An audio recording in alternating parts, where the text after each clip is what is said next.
বল, কেন মেয়েটাকে তুলে নিয়ে গেছিলিস? বল।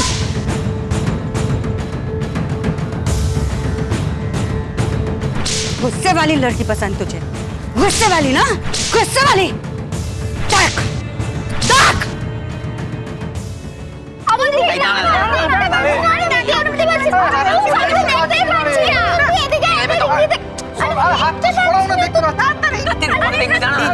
এদিকে আন না, আমরা তো দেখবো। দে না আমায়। দেখেছো, নিজে খালি দেখবে ইনশুরের কথা কার কি কথা ছিড়ি। দেখো দেখো কি কি শিখবে এরা। হ্যাঁ আশ্চর্য, আপনি কতবার দেখলেন এই নিয়ে? হ্যাঁ আমি কবার দেখলাম, এই তো দেখছি। দেখবোই তো, রাগ করার কি আছে? এসো না, এসো, তুমি দেখবে, এসো নিয়ে তো।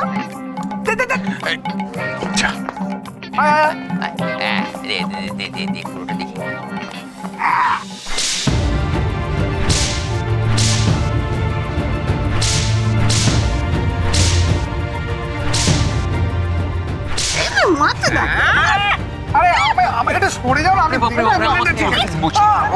এই তো শোন, একদম বাজে কথা বলবি না। আমার সঙ্গে তো দুবার দেখেছিস তুই। আরে বাবা, এরকম করলে একে একে দেখলেই তো হলো নাকি? নয়তো কেউ তো দেখতে পাবে না। দেখ কিরকম মেরেছে, দেখ একদম পড়ে গেছে না, উঠতেই পারছে না। দেখলে উঠে দাঁড়াতেই পারছে না। ও বাছা ধরনের হয়ে গেছে, ও আর উঠতে হবে না। এইসব কি হচ্ছে? কি দেখছো তোমরা ওভাবে? কি ভেবেছিস যা করে বেড়াবি বাড়িতে কেউ দেখতে পাবে না? বুঝলি মিষ্টি, সোশ্যাল মিডিয়ার যুগে সেটি চলবে না। মানেটা কি?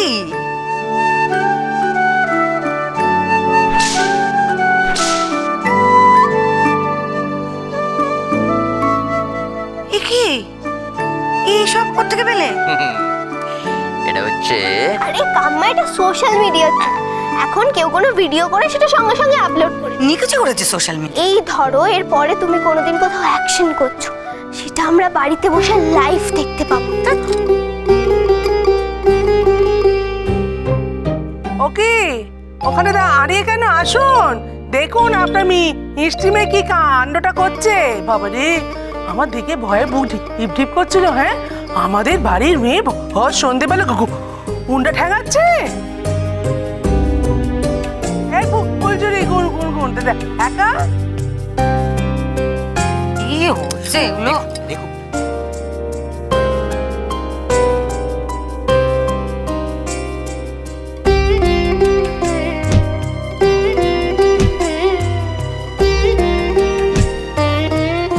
দেখুন আপনার মিষ্টি মেয়ের ছবিটা একবার দেখুন। দেখে তো দিব্যি মজা পাচ্ছিলে। এই কোত্থেকে পেলে বলো তো বড়? আরে বুঝতে পারছিস না, পেট্রোল পাম্পে কেউ একটা শুট করে তারপরে আপলোড করে দিয়েছে। মানে হয় এগুলো? মা দেখো, এখনো 1 ঘন্টাও হয়নি 5K লাইক পড়ে গেছে। আর কত কমেন্টস এসেছে? ছাড় তো। মা 5000 লাইকস এসেছে। তো কি করব আমি? আরে কি কি কমেন্ট পড়েছে সেটা তো কাম্মাকে বল। কোনো দরকার নেই। কেন? আমাদের বাঙালি মেয়েদের ইন্সপিরেশন আপনি। জয় কালী কলকাতাওয়ালি। এইভাবেই আশীর্বাদ চলতে থাকুক। আমাদের দেশের প্রতিটা ঘরে অভয়া চাই, তবেই যদি আমাদের এই দেশের মেয়েদের উপর অন্যায় কিছু কমে। আমরা অভয়া মুখার্জি ফ্যান ক্লাব খুলছি, আপনারা জয়েন করুন। Fan club? হ্যাঁ, ফ্যান ক্লাব। ও নাশ, তুমি বুঝতে পারছো না বড়দা? এতে বিপদ আরো বাড়বে। আমাকে যদি এভাবে লোকে চিনতে পেরে যায়, তাহলে আমি লুকিয়ে ইনভেস্টিগেশন করব কি করে? আরে না না, সে তো লোকজন এখন লাফালাফি করছে। সোশ্যাল নেটওয়ার্কিং সাইটকে কোনো ভরসা নেই। আজকে সিরিয়া, কালকে সালমান খান, পরশু দেখবি ওর অন্য কিছু। আজকে তোর এসব কীর্তিকলাপ নিয়ে লোকজন লাফালাফি করছে, কালকে একটা অন্য হুজুকে সেটা ঢেকে দেবে। তুই অত ভাবিসই না।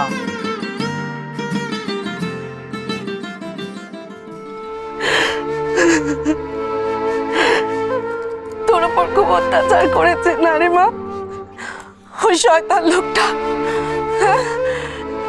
আমি খুব ভয় পেয়ে গিয়েছিলাম রে। ভেবেছিলাম তোকে আর কোনোদিনও ফিরে পাবো না। সারা জীবনের মতন তোকে হারিয়ে ফেললাম বুঝি। মিসেস মুখার্জি না থাকলে সেটাই হতে পারতো মা। উনি যেভাবে লোকটাকে ট্রেস করলেন, অন্য কি হলে পারতোই না। আর তবুও মাঝখানে ওই লোকটা ওই দেশলাই কাঠি জেলে যেভাবে বলছিল পেট্রোল পাম্পে আগুন জ্বালিয়ে দেবে, আমি বুঝলাম হয়ে গেল, সব শেষ, দিদিকে আর হয়তো বাঁচাতেই পারবো না। কিন্তু মিসেস মুখার্জির presence of mind, hats off. সত্যি সত্যি মিসেস মুখার্জি না থাকলে আজ আমরা নিতাকে ফিরে পেতাম না। আমাদের তো মনে হয়েছিল যে ওই ঋত্বিক ছেলেটাই মেন কালপ্রিট, কিন্তু কিন্তু মিসেস মুখার্জি এক্সেপশনাল। তাই তাই আমাদের সকলের উচিত ওনাকে একটা বড় করে কৃতজ্ঞতা জানানো, কি তাই তো? আমি নিজে রান্না করে ওনাকে খাওয়াবো। পাপি, তুমি না কাল ওনাকে আমাদের বাড়ি আসতে বলে দাও। একদম। সেই ভালো হবে, তুমি বলে দাও ওনাকে। আমি এক্ষুনি ফোন করছি। ছোটকা, আজ বাড়ির খাবার খাবো না, আজকে আমরা সবাই মিলে সেলিব্রেট করব। এই দিদা বল না। হ্যাঁ, আজকে আমরা সবাই মিলে বাইরে খেতে যাব। ও বাবার একদম মনের কথাটা বলেছিস তুই। কতদিন ধরে চাইনিজ খাবো বলে না মনটা আমার হু করছে। ওরে বাবা, না না না না না, আমি এখন আবার আজগোজ করে বাইরে খেয়ে যেতে পারবো না, না পারবো না। জঘন্য, ওরে বুড়ো হয়ে গেছে। না না চল, আমি যেতে পারবো, চল এক্ষুনি যাবো। না না শোনো না, বলছি যে বুড়ির মাথা ধরেছে তো, আজকে বরং বাড়িতে কিছু আনিয়ে খাই। এই তোষণ, কিছু নিয়ে আয় না, খাবো। আমি একলা কেন যাবো? আমার সাথে কেউ একজন চলুক। আমি আরে তোমরা তো ভাবছো কেন, এটা 2018 সাল, এখন বাড়িতে বসেই জামা কাপড় খাবার সব কিছু পাওয়া যায়, শুধু একটা স্মার্টফোনের দরকার। ও বাবা, তাই নাকি? ইয়েস বড়মা। এই দিদিয়া, তোর কাছে 24/7 ফুড ডেলিভারির অ্যাপটা আছে না? হ্যাঁ আছে তো। কি খাবে বলো, আমি অর্ডার করে দিচ্ছি, রেডিমেড খাবার বাড়িতে চলে আসবে। আরে বাপরে, এটা তো আরুর ব্যাপার। ওলে দে।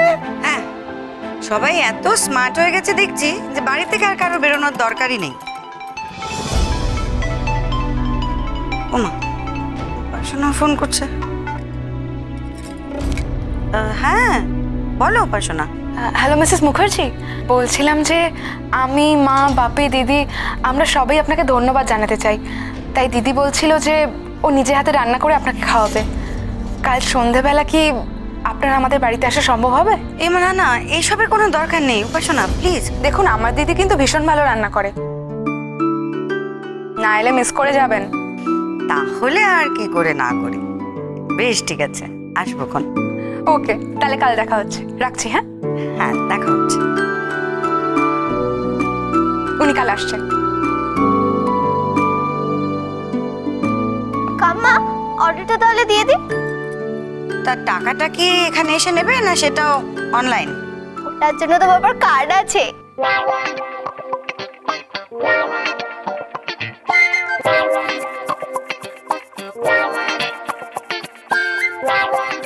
কাল বরং তুমি নিজে বাজারে যেও, এ কদিন তো বাড়িতে দোকান বাজার সব বন্ধই ছিল। এই দিদি, বাঙালি না কন্টিনেন্টাল, কি বানাবি?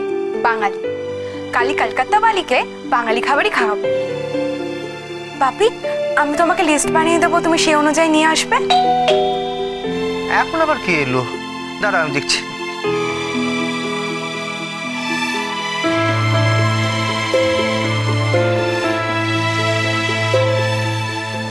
এসো।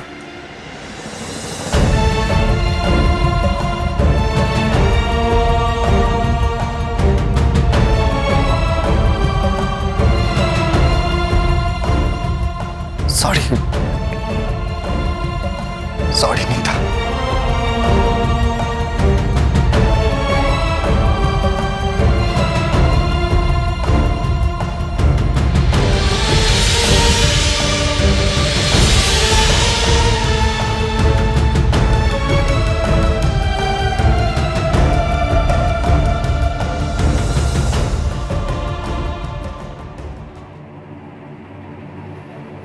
শিউলি,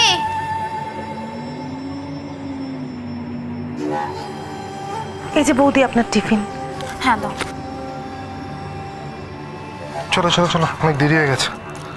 তোমায় নামিয়ে দিয়ে আমায় বেরোতে হবে না? এত তাড়া দেবে না। হ্যাঁ থাক, তোমাকে আমাকে নামাতে হবে না, আমি নিজেই চলে যেতে। আচ্ছা প্লিজ রেগে যাও না, আস্তে আস্তে যাবো, তাহলে হবে তো? দাদাবাবু, আপনার টিফিন। O thank you. আচ্ছা শোনো না শিউলি, বলছি একটা কথা বলার ছিল, আজ না আমাদের ফিরতে একটু লেট হবে। অনেক দেরি হবে বৌদি? হ্যাঁ খানিকটা তো হবে, কেন কোনো অসুবিধা আছে?